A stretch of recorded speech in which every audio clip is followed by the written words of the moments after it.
20,000-এর নিচে যে বেস্ট স্মার্টফোনগুলো কিনতে পারেন আজকে এই ভিডিওতে সেগুলো কম্পেয়ার করব। দেখো ভাই, কিছুদিন আগে এই প্রাইস পয়েন্টের মধ্যে যে ফোনগুলো আসতো সেগুলোতে খুব বেসিক জিনিস থাকতো, ক্যামেরাও হালকা পাতলা থাকতো, পারফরমেন্সও ভালো থাকতো না। বাট এখন একদম সময় চেঞ্জ হয়েছে। বর্তমান সময়ে যে ফোনগুলো লঞ্চ হচ্ছে এগুলোতে প্রায় 50% ফ্ল্যাগশিপ লেভেলের ফিচার্স থাকছে। কিছু কিছু ফোন তো আছে ভাই, ধরলে মনে হবে 50-60 হাজার টাকার ফোন ধরে আছি। তারপরে কিন্তু এই প্রাইস পয়েন্টে ফোন সিলেক্ট করা খুবই কষ্টকর, কারণ এটা এমন এক প্রাইস পয়েন্ট যেখানে 500 টাকার মধ্যে পারফরমেন্সের পরিবর্তন হতে পারে। তাই অনেকগুলো রিসার্চ, রিভিউ আর অ্যানালাইসিস করার পর আজকের ফোনগুলোকে সিলেক্ট করেছি। আমরা ফোনগুলোকে কোনো নাম্বারিং করিনি। এই লিস্টে যে ফোনগুলো দেখছেন সব ফোনগুলো তাদের জায়গা থেকে বেস্ট। তো শুরু করা যাক আজকের ভিডিও। সর্বপ্রথমে ভাই আমাদের লিস্টে Moto G45 ফোনটি কিন্তু খুবই সলিড, দেখতে প্রিমিয়াম ফোনের মতো লাগতেছে। ব্যাক সাইডে ভিগান লেদার ফিনিশ, 6.5 ইঞ্চির 120 হার্জের IPS LCD ডিসপ্লেটার কালারও করেছে এবং শার্পনেস কিন্তু খুবই ভালো। 50 মেগাপিক্সেলের প্রাইমারি ক্যামেরার সাথে 2 মেগাপিক্সেলের ডেপথ শুটার, সেলফি ক্যামেরা 16 মেগাপিক্সেলের। এই ক্যামেরা যে ফটোগুলো আসে সেগুলো শার্পনেস এবং স্যাচুরেশন খুবই ভালো,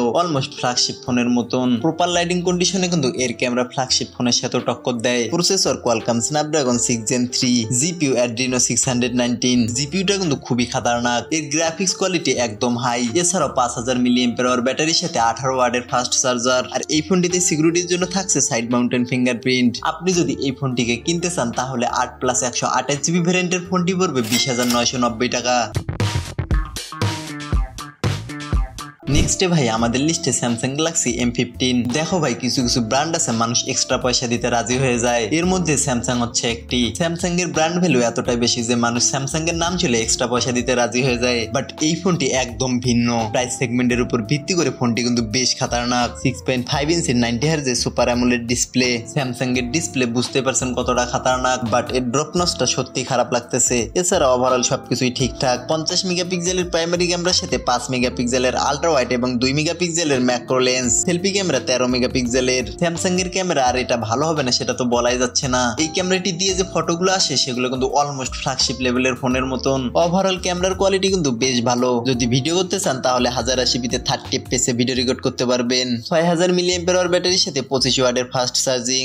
স্টোরেজ UFS 2.2, ডুয়েল ন্যানো সিম, ব্লুটুথ 5.3। সিকিউরিটি সেন্সর হিসেবে থাকছে সাইড মাউন্টেন ফিঙ্গারপ্রিন্ট। আর স্যামসাং কিন্তু ফ্ল্যাগশিপ লেভেল থেকে শুরু করে লো বাজেটের ফোনগুলোর মধ্যে নিজস্ব প্রসেসর ব্যবহার করে থাকে। বাট এই ফোনটি কিন্তু একটু ডিফারেন্ট। এই ফোনটিতে মিডিয়াটেক ডায়মেনসিটি 6100+ প্রসেসর ব্যবহার করা হয়েছে। প্রসেসরটি কিন্তু খুবই ভালো। ফ্রি ফায়ার, পাবজির মতো গেমগুলো ম্যাক্স সেটিং এ খেলতে পারবেন। ওভারঅল প্রসেসরটির অপটিমাইজেশন এবং গেমিং পারফরমেন্স খুবই মুগ্ধকর। তো এই ফোনটি যদি আপনি কিনতে চান তাহলে 6+128GB ভ্যারিয়েন্টের ফোনটি পড়বে 18,000 টাকা।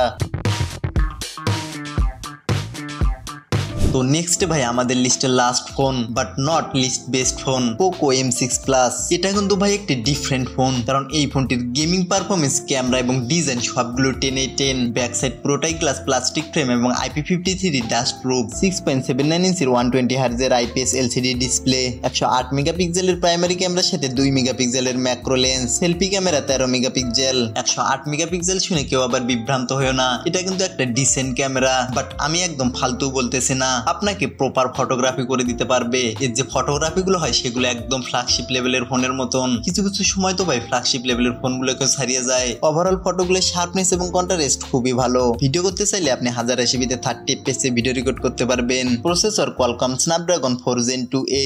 আপনার ধারণাই নেই যে এই প্রসেসরটি কতটা খতরনাক। এর অপটিমাইজেশন এতটাই ভালো, হাই লেভেলের মিডিয়া কনজিউম থেকে শুরু করে ফ্রি ফায়ার, পাবজির মতো গেমগুলো খুব স্মুথলি খেলতে পারবেন। 5030 mAh ব্যাটারির সাথে 33 ওয়াটের ফাস্ট চার্জার। আর সিকিউরিটির জন্য থাকছে সাইড মাউন্টেন ফিঙ্গারপ্রিন্ট। আপনি যদি এই ফোনটিকে কিনতে চান তাহলে 6+128GB ভ্যারিয়েন্টের ফোনটি পড়বে 20,000 টাকা। গাইস, এগুলো ছিল আজকে আমাদের সেরা 3টি ফোন। ফোনগুলো খুবই সলিড ফোন, তাই আপনি যদি কিনতে চান তাহলে এই 3টি ফোন থেকে যে কোনো একটি ফোন কনসিডার করতে পারেন।